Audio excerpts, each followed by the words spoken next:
Ultimate Deck Podcast. Need a show about outdoor living? This is where it's at with your hosts, Shane Chapman and Way Laurent. Thank you for tuning in. Now let the show begin. Yeah, the Ultimate Deck Podcast. Let's go. Good day, everybody. Wade and Shane, Ultimate Deck Podcast. We're back here again. Hey, you spooky little fella. We didn't even talk about our exchange with that dude in Vegas. That's why I brought it up. That was so funny. I have two really funny things. Okay. I only had one funny thing, but then you brought up the spooky dude, and so let's hear it. That's your funny thing. We'll tell the spooky dude story. Well, we were just sitting in Vegas. We went out for dinner. We planned it, so it was dinner. We had a reservation. And I actually had a guy that I was out for dinner with last night. No, the night before. Anyway, it doesn't matter. He said, well, you're in Canada, so it's supper. So maybe it's like a U.S. Oh, is that a thing? Must be. I'm US, certainly Canada. more. I have to think hard to use the word dinner. Oh, yeah, not me. Supper is always natural. Want to call it Want to go for supper? Let's go for supper. Want to make supper plans? No. Never I dinner. Want to call it dinner.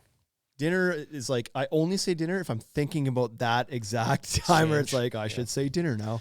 Okay. Anyway, so we went for dinner / supper. We went for pizza at Giordano's in Vegas on the strip with Simon and Jason and Eric. Simon and Jason from Perfect View Decks out of Ontario, and Eric Theroux from ERT Patios, or you want to call it, from Montreal, Quebec. So the five of us went for pizza. So good, that place. Like, unreal pizza. Even unreal wings and everything else was really good there too. Like, I thought the wings were better than the pizza. Shut your face. I know, right? Wow. You love deep dish, and I don't. So good. So I'm a New York pizza style guy. I like that pizza too. I'm like a picky pizza guy. Super thin. I like them really thin. Give it to me. And like a little bit of.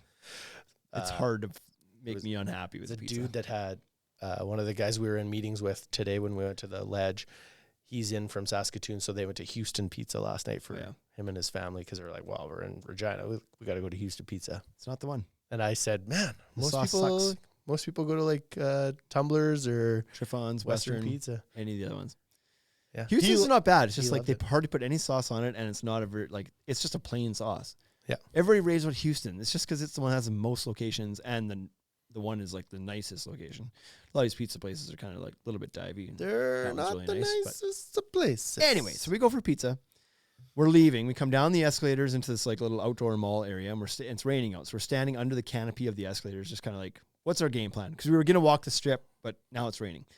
And we're standing there, the five of us, and also this homeless guy comes walking up, and he's a real homeless dude, not like a gets in his Beamer and drives home at the end of the day. This guy was like, hasn't showered in 3 years, beard down to his belly button, like stinky, dirty, whatever, like real homeless guy. Show us some compassion, Shane. But anyways, he walks up, he's like, what did he say exactly? He's like, you look like a bunch of spooky guys standing here. And we're like, what? He's like, you all look like a bunch of spooky guys. And Simon's like, us spooky guys? You look like a spooky guy. And he's like, I'm not spooky, I'm homeless. And we're like, this is the weirdest exchange. And then that was it. And then he just walked away. It was like, he just like walked by. Like, I half expected him to ask for the pizza, and I totally would have given it to him because it was like, well, what are we going to do with it? We got one piece of pizza left. We're just like five like pretty clean cut dudes. Like, I'm not sure what's so spooky about us, guys. But made for a pretty funny story. I absolutely loved Simon's reaction because that guy spoke and I froze. Yeah, you're like, oh God. Oh no. What are we going to do? What are we going to, now this guy's, he has spoken to us. I'm like, I don't know how to handle this.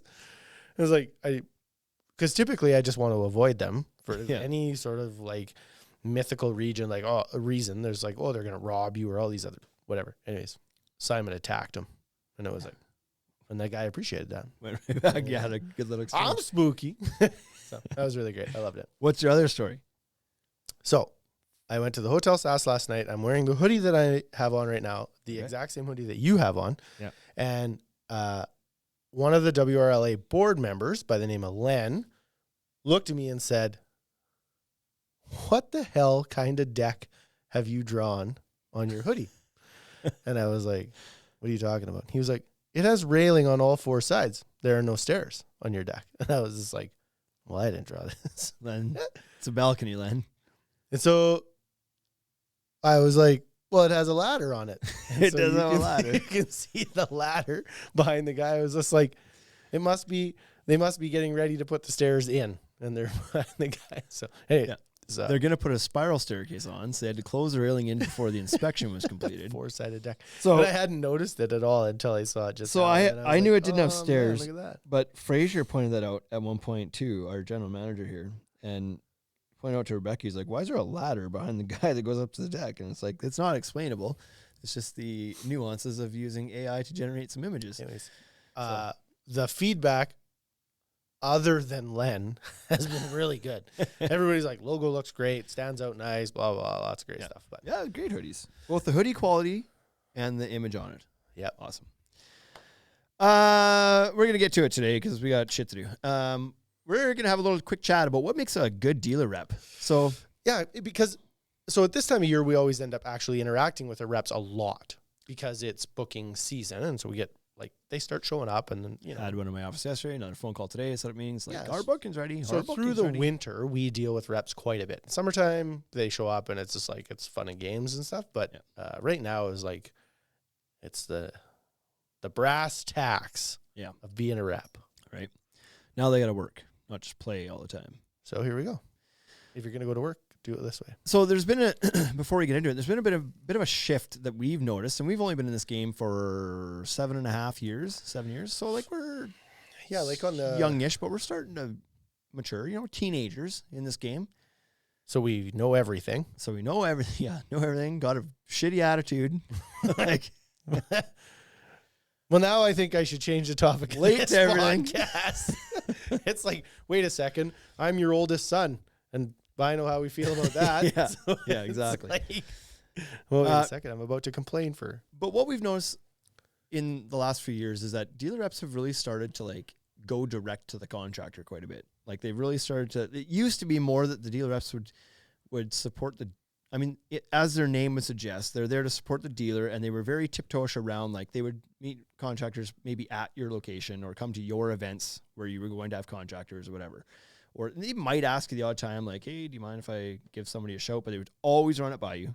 Yeah. Like they would always be like, "Hey, is it okay with you if I give someone a shout?" Yep, sounds good. But in the last couple of years, it seems like it's like that's they are almost just contractor reps now. A lot of them. Some are still good. They've certainly moved the needle, and the communication through dealer is significantly down across the board. Right. Yeah. And so that is both good and bad for our perspective. For contractors, maybe it's better. Arguably, and maybe they don't want to talk to them either. No, I think it would probably be better for the contractors. Yeah. Because they're the ones that are hawking the boards, and they're the ones that are putting the boards down. And so to have a rep show up and pay attention and take them for dinner and send them stuff is like, well, of course that feels good. That's what we all want. Yeah. Right? You want somebody to pay attention to you. Yeah. Your turn. You took a breath, and I was like, I took a big breath, and Here I it was comes. just going to be, and I was just going to be like, but it's not the worst thing to run it past us because we've invested in that person. yeah. They didn't accidentally start purchasing your board. We gave them the board. Yeah. Likely. It's unlikely that a contractor was able to influence a yard. It's not possible, but it is unlikely. They can certainly put a board on the radar, or they can put a product on our radar, and we can look into it. But we've had a few guys that have come and been like, you should carry these outdoor kitchens, and you should carry this, blah, blah, blah. And it's like, guy, there's no margin in that, or you can't make any money at it, or what? Like that works well for you, but not for us. How do we? Yeah, I'd say we're probably more willing to listen to contractors than the average yard is likely. Like, I think we do get feedback quite a bit, and it's like, or even just like when we're thinking of a new product, we kind of take it to some guys and we're like, what do you think of this? Like, run it by them kind of thing. Right. We But I take to know- them. Yeah, I know for sure that there's been times this year where it's like we might be thinking about something, and then a contract comes and like, you guys should carry this, and it's like, okay, that's all I needed. That Like was I was it. thinking about it, but if Yep. you're also so it's a collaboration. I believe that we have a good partnership with a lot of our contractors. But to your point, they don't shop here by accident. Like we have spent time, effort, money, whatever, to get the people that shop at our store to shop at our store. There's a good chance that we sold them on Shopping Our Store because of your product as a dealer. We had your product and we're like, you should use this, whatever we put in our hands. We sell products that we believe in. So if we've turned a number of contractors into fans of certain products, whether it's railing or decking or whatever. So we've put the time in, the effort in, market the product, especially products that are new to the market. Because it's tough to change over a lumberyard that their primary business isn't decking. They're a lumberyard and like 10% of their business is decking, and they've invested in a bunch of inventory of one brand and their staff are all trained. You're not going to change that guy over all the time. We have a lot more flexibility because we're in the world. Our turnover is pretty good on decking. Like we carry multiple brands, so it's easier to change one out because it doesn't impact your entire category if you like change one brand out for another brand. Correct. So it's a little bit easier. We're a little bit more flexible with that. One of the things that comes to mind with me is fasteners. That's one of the ones that jumps to mind so fast. And I remember having this conversation with Mike from Decked Out. And it was like, you need to use these fasteners. And you got to be using whatever. It was Trex Hideaway clips. And then it was Phantom clips. And then it was like, we convinced him to use TCGs. And so he got a couple of guns and he was using TCGs and he was super fast. And then Camo comes out and we're like, you got to be using this. And it was like, we were changing him because it was like, it's better. It's faster. So I remember that differently. He didn't want anything to do with TCG. He held on to that. But he also held on Camo. So he was resistant to it. He was just like, I don't want to do this. And so it was like, we were the ones that were flogging that product to him. Yeah. And then when he used it, he was like, holy shit, this TCG is way faster. Yeah. And it was. Not the first time, not the second time, but once his guys got a handle on it, he was like, well, this is way better. I was like, yeah, it's way better. That's what we were telling you. And then flip him. I don't know. It's probably been a couple of years, so we might be able to get him to change fasteners again if we decide that there's something better. But I do know that when he switched over to Camo, he was pretty hesitant to make that change because he'd already bought or invested in a $400 nailer and a blah, blah, blah. Or he got them for free but didn't want to shelve them and have them not work, right? So, yeah. Anyways, okay. Anyways, all that to say that the dealer is a pretty impactful part of the sales process for any manufacturer. Your product doesn't get down to market without a dealer at some point, unless you're going direct to consumer, in which case, have at her. But it's not real easy to do that with lumber and decking and even railing, and for a number of reasons, but we won't get into that. So I guess the moral of that story is like, I feel like some of the manufacturers are starting to take the dealer channel a little bit for granted. Like it's always been there. It's just how the system works. They're just going to take stuff and sell stuff. But the support has been shifted away from the dealer towards the contractor a little bit. Fine. I'm not even butthurt about it. We've always told dealer reps we don't. Sounds like you're doing a whole doing podcast. A whole podcast about it. Yeah, we've done a podcast in a year and you come back with this. We've always told dealer reps that we don't need as much support as you are probably used to with some lumberyards because our people live and breathe the decking category. Correct. We're in it all the time. We know quite a bit about this stuff. That said, as we've grown and hired people into sales roles that maybe didn't have the experience that we had personally, it's become something we've appreciated and taken on or accepted more than we would have in the past. Yeah. So at a time when we're maybe starting to be like, we could use that support a little bit more, we feel like it's maybe not there as much. Yeah, and I don't want to say that this is like our experience and now we've like blanketed the entire industry with this. I have spoken with other lumberyard owners. Yeah. And this is the conversations we have. And it's just like, are you getting support from these guys? And it's like, no. In fact, these people are hurting us. And it's like, right. Oh. That's what dealer reps need to understand sometimes, that it's a small industry.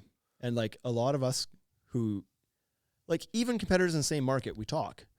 But especially if we're not in the same market, it's a small enough industry. We know other people and like you hear stories and we complain about the same things and we share information and whatever else. So it's like if you think you can say something to somebody in one market and then say that something else, somebody in another market, there's a good chance that's going to get around.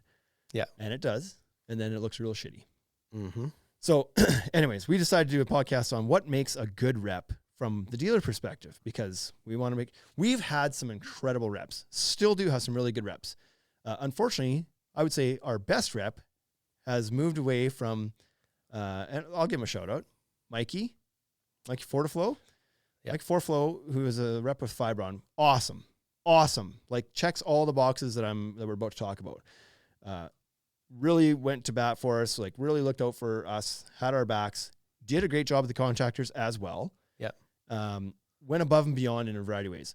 No doubt and no reason, no questioning why he won his company's like presidential award for like all of Fibron as a dealer rep. So like he was really good at his job. He has left that position. Yeah, The other one that I would throw a quick shout out to is Corey Welterwich. Yep. He's with Fortress. He was with a supplier, then left the industry, and I spent the next 2 years trying to get him back into the industry. Like, and was like phoning people, being like, "Oh, I heard you got a job posting. You should call Corey. Oh, you got a job posting. You should call Corey." Yeah. Corey's also checks all the boxes. He's amazing. Yeah. Right. If we're giving shout outs, I'll give another one. That's only Ken Carius. Yeah. From Regal. Regal. Awesome rep. He's an Like we've always, there's been times when we had some like, stop, right? Because you're going to be like, right, we're leaving people out now. But like, I've had some frustrating times and push back and forth with Regal, the company, in the past. Ken's always been fantastic. Yeah. Unfortunately, he's retiring at the end of the year. He's not. Yes, he is. Like literally in a month, apparently. Sorry, I just broke that news to you. I just found out yesterday from Fraser. You hear Ken's retiring? I was like, no. This is bullshit. This is why this podcast is so important, because Can we we're hire losing him? some really good people in this industry. We should hire him. You can see. Losing some really good reps. Like some of our best reps are leaving. It's like you want to make sure that they're replaced by people that they may not be able to step into their shoes day one, but like at least if they follow this playbook here that we're going to give them, they have a shot of being a respected rep, because that relationship between the dealer rep and the dealer is the relationship between the dealer and the manufacturer, the brand, the whole company. Yeah. You want to carry brand XYZ, a railing or deck board. My willingness to work with that brand and that company, and my perception, your brand, which is a brand being something like what do people, what's in somebody's mind when they hear your name, is being formed and forged by the relationship with that dealer rep. Yep. So if that guy is incredible, or gal is incredible, I am going to look so much favorably on that brand as a whole. I want to work with that brand and that company because the dealer rep is awesome. On the flip side of that, if that dealer rep is a dickhead, your whole company is a dickhead. It's amazing how that works. And the company can be great and the product can be awesome. Yep. But if that rep, but I don't want that guy in my store, is shitting on our relationship, and is not treating us well, that looks bad for the whole company, whole product. And that's really too bad, because that's why you have to be so freaking careful hiring these people, because that represents, it's the same for us. The salespeople we hire on the floor represent this entire company. If somebody has a bad experience with Tabitha down the floor. Did we hire it? I don't think so. I was trying to go for a name that we didn't have hired. But if they had a bad experience, they leave the review on the Ultimate Deck Shop. They don't go find Tabitha and like blast her on her Facebook page. Like that represents like the we entire would company. forward that to her so she knew that it was her. Hey, quit eating your lunch, flip her bowl of soup over to you. But you know what I mean? Like, it's that important to make sure you get the right people in those roles, because they are your company. Yeah, your outside salespeople are your company. That's it. That's all there is 100%. to it. It's funny that anyways, it's funny how like almost little value the CEOs of companies place on their I can't name them. I don't care. Yeah. It doesn't matter who's in the boardroom. It really does not. I care about like obviously the product, the awareness of the product, but the product quality is probably one of the top things for me. But again, you can come to me, if you come to me with the best product and the rep that walks in the door is a complete asshole, that's done. It's over. It's dead in the water. It's over. Dead in You the come water. to me with a decent product, but the rep is incredible, you have a pretty good shot. Yep. So it's just like, it's so important. And like Fibron's a great company, but the day you find out that Mike's no longer there, it like just takes a little bit of the wind out of your sails and working with Fibron. It's like, we're still going to work with Fibron. Fibron's still great. Mm-hmm. But now there's just like questions like, well, who's going to be the new, like nobody can be as good as Mike. Like what does this look like now? Maybe they could be as good as Mike. He might be. What's going to happen is like, you got to prove yourself. Right. You got to show up and you got to do some shit for a while. But you just feel a bit distant now too, because like if Mike was there, like Mike would he would solve your problems before you knew you had the problem. He'd be like, phone you, be like, hey, guess what? And it's like, oh shit. Yeah. But at least you knew if you need something, you call him and like you got him right away. And now it's just like now you're living life without Mike. It's like, well, who do I talk to right now? Like, So now I'm just lost in a giant corporation. I don't know who's my who. And this is not fair because it just happened and there's no rep in place yet. They will put somebody there. yeah, almost for sure they end up with a rep. But and some hopefully companies it's good. don't even have that rep. You know what I mean? At Yeah. that level, you got to go somewhere outside because Mike was fairly local, like ish. And so if you're a contractor listening to this, you know these people. You know exactly who we're talking about. Yep. Because you also want to work with these people. You also have this exact same relationship with them. 100%. I know that there are people that have changed products. They've changed. They used to install AZEC and now they don't. Yeah. And it's because of reps. I've heard the stories. Yeah. And so And or recently- with Trex or with Decorator. They've all had it. It's all We've been happened. told by a few contractors recently that there's reps, but like that they can't stand. Yeah. And so what does that do? They want the contact of the reps. They want to have somebody there, but they don't want to deal with that person. It means eventually, if something better comes along, they're going to turn their heads. They're gone. Like, yeah, support them properly, and they won't ever leave you. But don't, and the first chance they get to leave you, they'll leave you. Yeah. Sometimes the unfortunate part about it is that these people that everyone ends up hating is like it's because they're dumb. Yeah. Really, they probably don't know that they're like that. You know what I mean? They probably think they're doing a great job. They probably believe that what they're doing is good, but they're not. Yep. And you need to read the room a bit. So yep. Anyways, Understand. so we said we were going to do 20 list, minutes. 20 minutes. 21 already. 21. So we haven't even started yet.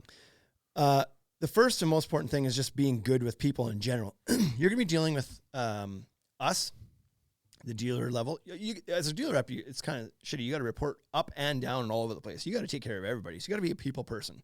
Yeah. If you're not a people person, like you're just rigid and stiff and you hate talking to people, it's probably not the career for you. Yeah. But what we're concerned with is down. And we want to make sure that not only are we taken care of, but our staff is taken care of, the contractors are taken care of, and the customer is taken care of. If there happens to be a warranty claim on something, we want you to have empathy towards that situation because we certainly do. What's going to happen is, as a rep, you have to understand that our doors are open all the time and they can literally walk in here and get to us at any moment. Yeah. Customer or contractor, they can get to us always. And so like you have to help us. You have to have our back. You got to reply to some emails. You got to reach out to the customer. You have to, like just help us deal with a customer, whether it's good or bad news. That's all, right? Yeah. So, and the customer can be a DIY guy who made a mistake, so deliver that message softly. Can be a contractor who's completely out of line and is like belligerent. Okay, step it up a little bit. You got to like challenge that guy, and you have to know how to deal with that, right? Yeah. So, if you want to know how to deal with those people, we're a resource for you. Call us and be like, hey, I'm about to call said customer. How did that exchange go? Oh, that guy's a total hothead. Every single time he came into the store, he was screaming about something. Everything is always everybody else's fault. Yeah. Okay. So we've helped, like I've helped you. I've given you something. Yeah. So that you can now go and do your job. But he always calms down. You talk to him the next day, just like let things. Right. Yeah. Yeah. Exactly. Let him call you all the names and then get to the solution. That's what he wants. Yeah. But there's also like, and sometimes reps are handcuffed, tied by corporate policy on things too. Absolutely. Sometimes like the warranty has to go this way, but there's certainly been times where the reps, we appreciate that just say like, fix the problem. We'll figure it out on the back end, because the most important thing is like solving the problem in a time sensitive manner to make sure that the customer feels taken care of. Yeah. Because that reflects on us now too. And probably if there's a contractor involved, on the contractor as well. So yep, we are going to be a lot probably more flexible and what's the word I'm looking for? Like we're going to step aside and around policy and be a bit more like easy to work with on these situations than maybe corporate XYZ is going to be. accommodating. Sure, accommodating. That's probably the word I was looking for. But it's like we reason have we're gonna do empathy that. because we're closer to that person. We Yeah. understand. We know them. We met them potentially. It's like we just want to make sure that, and we know we can look at it and be like, that is not fair. That is like, if we know it's like, no, dude, you clearly started your whole deck on fire. Like, that's one thing. But if you know that it's like, this is an obvious issue, like defect, so fix it now and figure out how to work that on the back end instead of being like, oh, you that's gotta not fill out his- a warranty claim. that's not you gotta his- wait 6 years. Or it's not that customer's problem that policy's in place. Right. The customer's problem is that their deck isn't working. Yep. What they paid for. Yep. And I don't care how many decks you've sold or what the biggest deck you've ever sold is. It doesn't matter. That person's money was their disposable income, and they chose to give that to your company. Yeah. So treat that like that. It's their money. Yeah. It's valuable. They could have given it to anyone. Yeah. And so there's some reps and / companies that deal with that really well, and there's others that deal with it not as well. And it's like, and sometimes it's not you're being bad about it. It's just that it's a really not a good customer experience the way your process works. Yep. It's not that you're being shitty about it. It's just like, it's just not quick enough. It doesn't work for people. Right. Yeah. Number 2, has the dealer's best interest in heart and the customers and the contractors again. But what sometimes, and this is like Super slippery slope because they also have to keep their company, and this is where like they have to keep their company's best interest in mind as well, because that's who employs them. this is why it's tricky. This is why if It's you're not a job for if you're everyone. not smart and you can't figure this whole thing out, that you've got multiple stakeholders, and sometimes there's conflicts with the stakeholders. Yeah. Within the stakeholder, often there's conflicts within the stakeholders.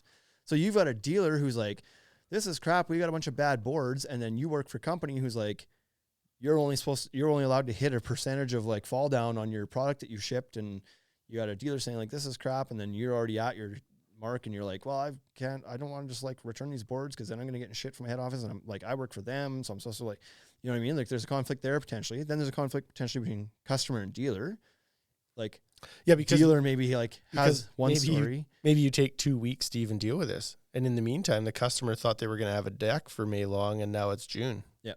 And nothing's happened. They got shitty boards on the ground and nobody's talking to them. Yeah.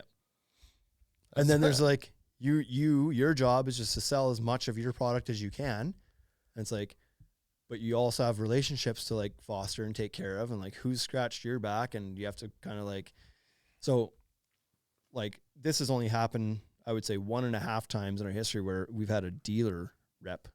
I say 1.5 because the half is like happened one time and it's like debatable and there's different stories and whatever else. Second time, not debatable. Yeah. That a dealer rep has like talked to our contractors and told them to buy materials from a competitor of ours.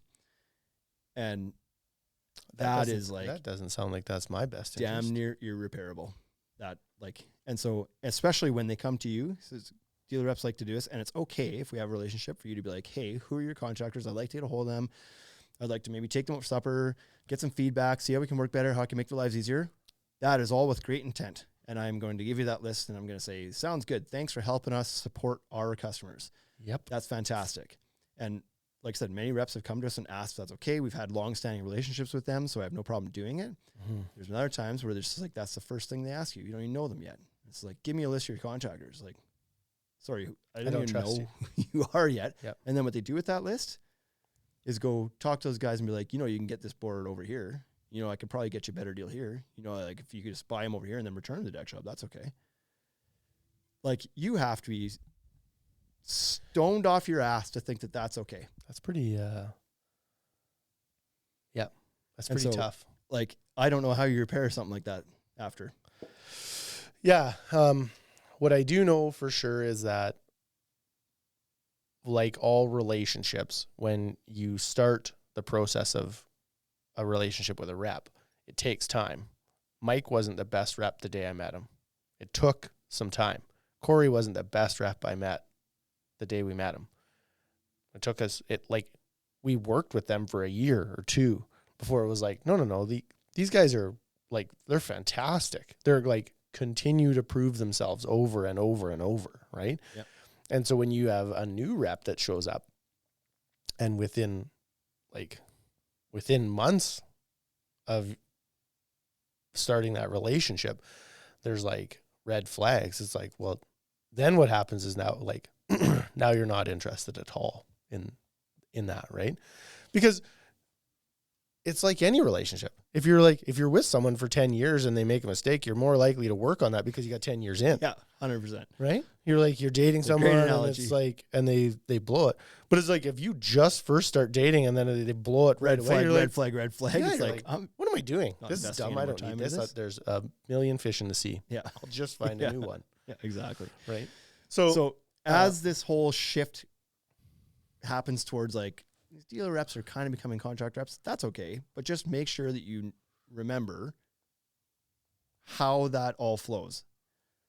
And that the dealer rep is an important part of your logistics channel to get product to these people that you're trying to. Yeah, because I would say currently, like where we are in the world and the contractors that we have, I would argue that 0 of them can afford to put a semi-loaded product on the ground, let alone 2. Yeah. Do they go through that much product in a year? Absolutely. And they do it $7,000 at a time on our back. Yeah. We assess the risk. We accepted it. We profit from it. And that's how that works. But you have to be aware that it travels through us. Yeah. Can it travel through other stores? Absolutely. That would sound like you don't have our best interest at heart. Right. And it's especially if you're infuriating when, like, so I would say that the first time this happened, we were I would say we were like the second dogs. I don't expect to be that rep's number one customer because he had another customer who was huge before us and was one of his best customers in the country for years and years and years. Long relationship with that person. Long relationship. I don't like it, but I can understand it. Second scenario, we brought this product to this market. Mm-hmm. It didn't exist here before. We've spent years promoting it. We've spent years putting it in the hands of contractors. We created this whole market for you.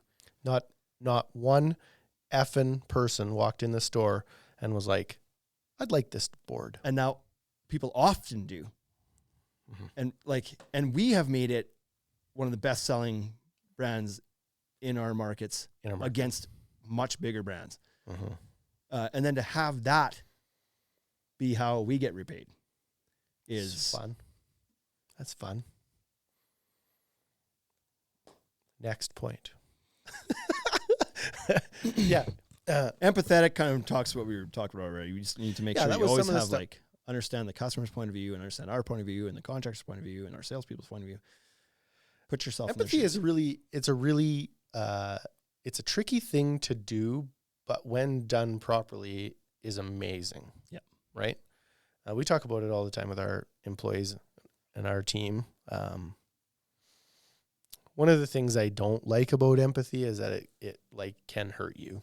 It can cause you to lose money and make mistakes. You know what I mean? Like you can be too caring occasionally and then consequently hurt yourself or hurt your company or whatever, which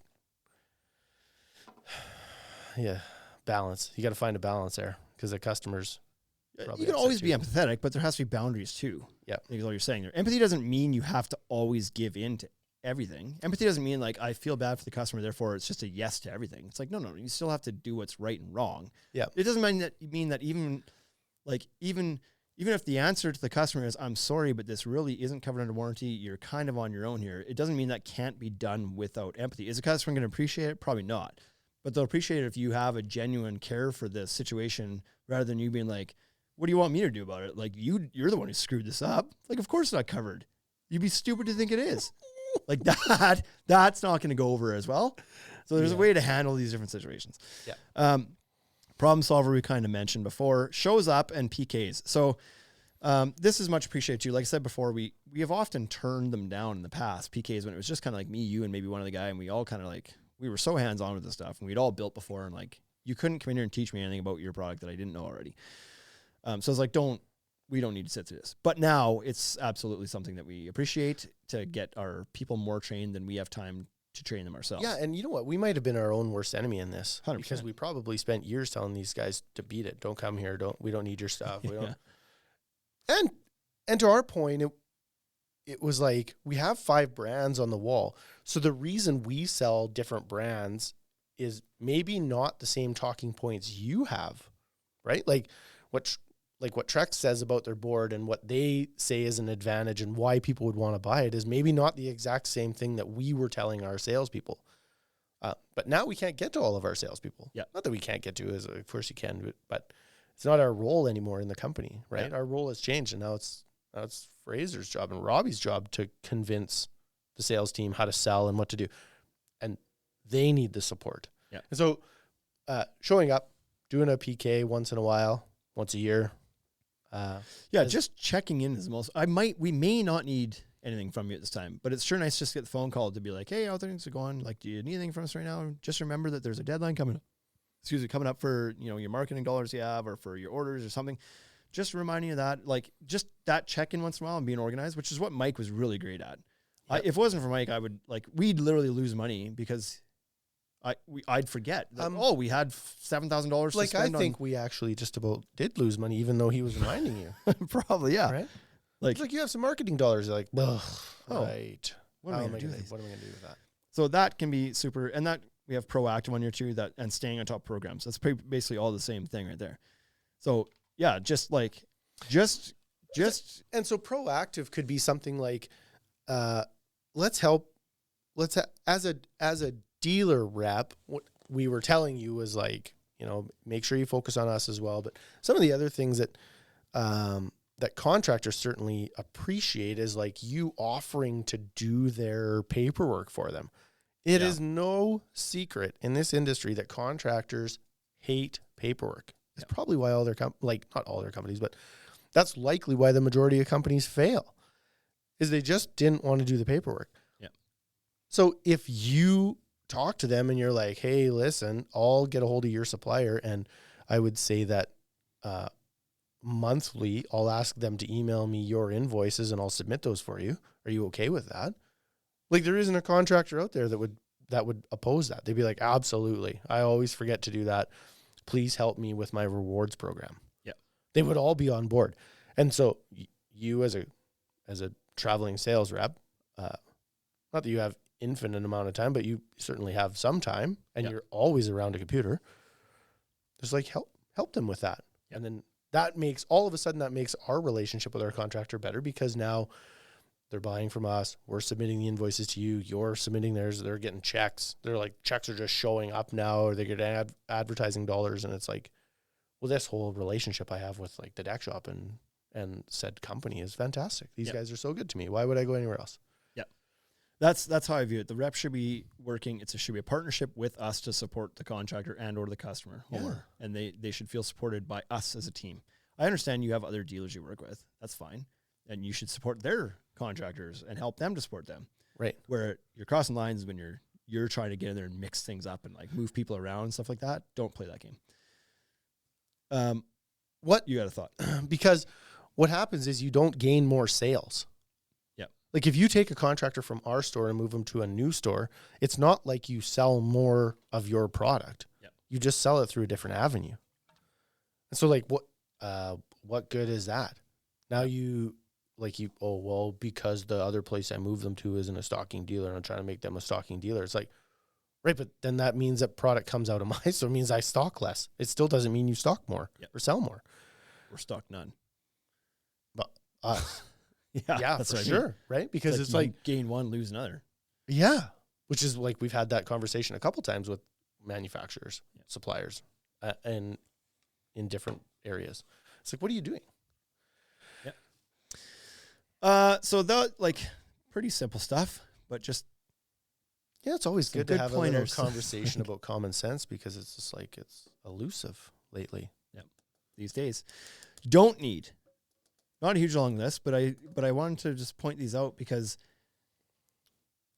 I think that often this is the easy way out for some reps, that they think all they need is to spend money on things, and then they check off their job is done now. I don't care about big expense accounts or the schmoozing or the golfing and the suppers and the meals.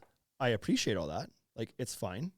I like that. But if that's all you're doing for me, I don't need to do that. I can go golfing with my buddies I actually I can almost would prefer to golf with my buddies. Right. I can go for meals with my wife or with you or with people I actually want to spend time with that isn't some fake relationship. So I'm not impressed that you're going to buy me a $50 meal. I appreciate it. I don't want to sound ungrateful to this. I appreciate it. If Mike or Ken calls up and says, you want to go for lunch? Absolutely. Because we have a good relationship. I don't even care if we talk about business during lunch. We can, absolutely, because everything's good there. And you do a lot for me. You're supposed to support my business. We can also do this too. But if the only thing you do is want to show off your big expense account, that's not it. I don't care. You know what? I imagine that works really well for some people. It might. But I care about, once again, the relationship, about how we're going to be successful together, how our business is going to work together. If we're checking off those boxes, great, let's go for lunch. Let's go to a hockey game. Let's go to whatever, race go-karts. I don't care. I shouldn't say I don't care about doing those things. I enjoy doing them. If you didn't do them, but you supported my business really well, I'd still be happy. But if all you do is schmooze and you don't support my business well, I'm not happy. It's not the primary thing. Yeah. The very first thing that needs done is supported. Yeah. Right. And so,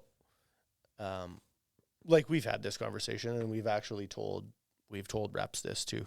Some of the reps that are new that are going to come in and replace the existing reps that we have. We have people offer to take us for lunch and dinner all the time.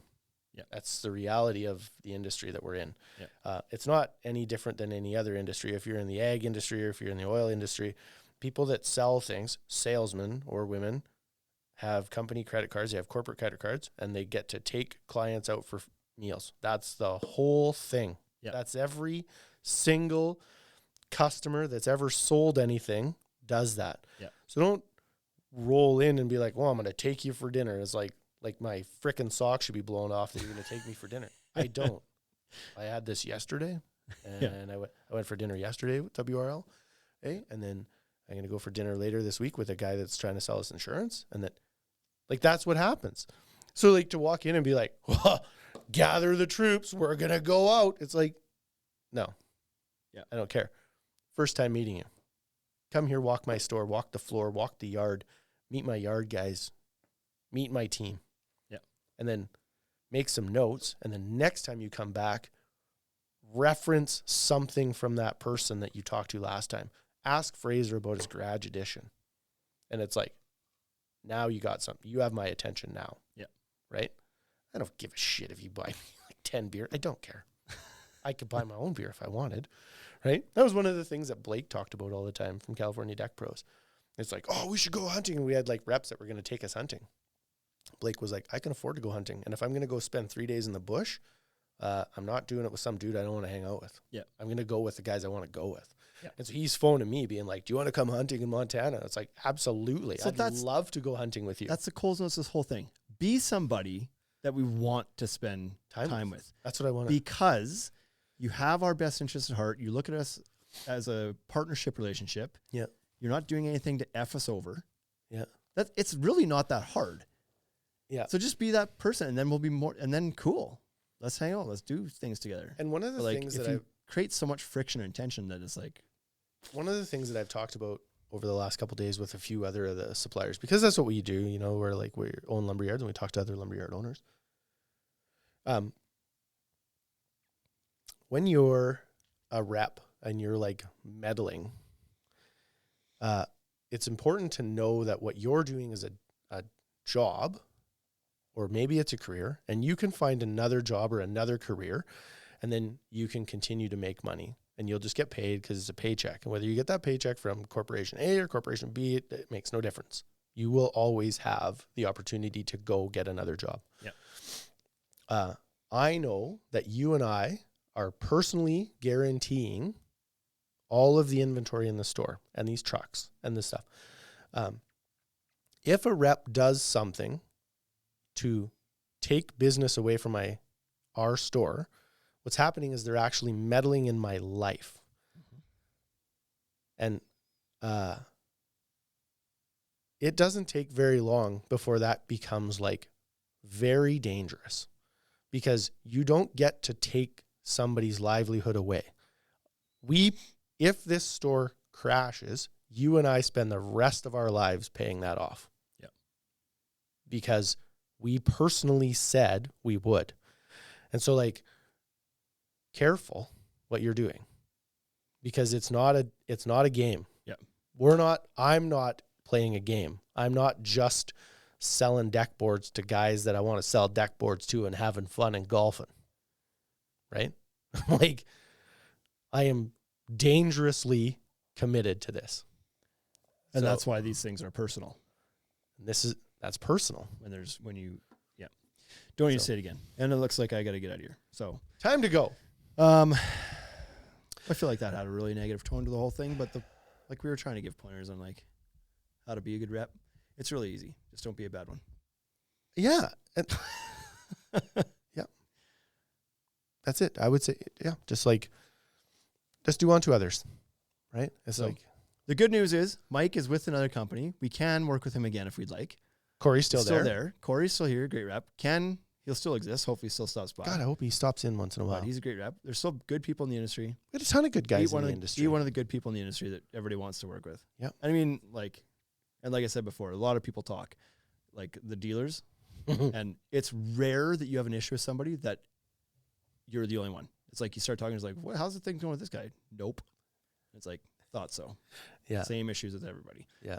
It may not have risen to the surface, but anyway, so that's it. Be a good person. Just make sure you keep everybody in mind when you're doing your job. Like, don't F anyone over. That's really that simple. So hopefully that doesn't come across too abrasive, but that's the thoughts for the week. Yeah, So maybe it does. That's Wade and fine too. Shane. So till next week, we'll see you later.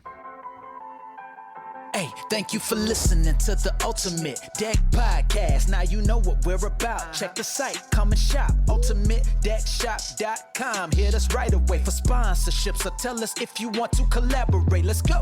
Check us out on any social networks. Thank you for listening.